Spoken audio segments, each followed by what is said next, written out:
derɗiraɓe darayɓe kode radio e kode tv ha dow hello amen go youtube. assalamu aleykum, albiciri moɗon emin ɗo andina heɗitoɓe amen ha dow facebook inanta channel youtube amen kode tv wiki min nangay wattanki on taskaramji amen kala nyalande fuu de ɗiɗi jamdi 9 wakkatire abuja nigeria yaki jamdi 9 ireta wakkatire abuja nigeria jamdi 9 yaki 9 ireta wakkatire gmt bano mbowuɗon fuu on nangay taskaramji amen dow facebook live inanta channel youtube amen ha youtube live to min gaddanta on taskaramji amen nonnon bo jonto jamdi 9 yaki 9 ireta fajira min ɓeyday so'itanki on taskaramji ɗi keɗittiɗon jemma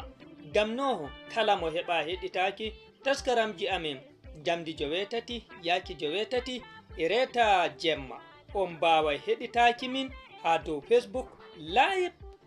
youtube live jamdi 9 yaki 9 ireta fajira nonnon bo jamdi 9 yaki 9 ireta fajira wakkatire gmt ngam nohon ɓawo ɗon min nangay waddanki on goɗɗi taskaramji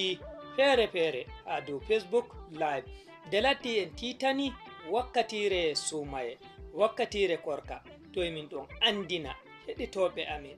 hikka min taski waddanki on tafsiriji modiɓɓe feere feere iga nder nigeria ima yasi nigeria ngam non min nangay ɓilanki on taskaramji tafsiriji alqur'ana seninde malla mbi'en firowo alqur'aniwal seningal iga modiɓɓe feere feere ha dow hello amen go facebook inanta channel youtube amen kode tv nonnon giɗɓe hocca teddenga wadduki tafsiri alqur'ana seninde ha kode radio nder ɗemgal fulfulde ko hausankore ko mananta wongal ɗemgal ngal fulɓe famata e nder lesɗe meɗen ɗe africa on mbawai ɗaɓɓon kode radio ha email amen kode kra@kode.net nonnon on mbawai ɗaɓɓude ɗi lambaji bani hinna ha dow lawol whatsapp gamma rokkuki tafsiriji ɗimin ɓilantaw on mbawai suɓon wakkatire nde giɗɗon ɗum ɓila tafsiriji ɗi giɗɗon ɗum ɓilana on ha kode radio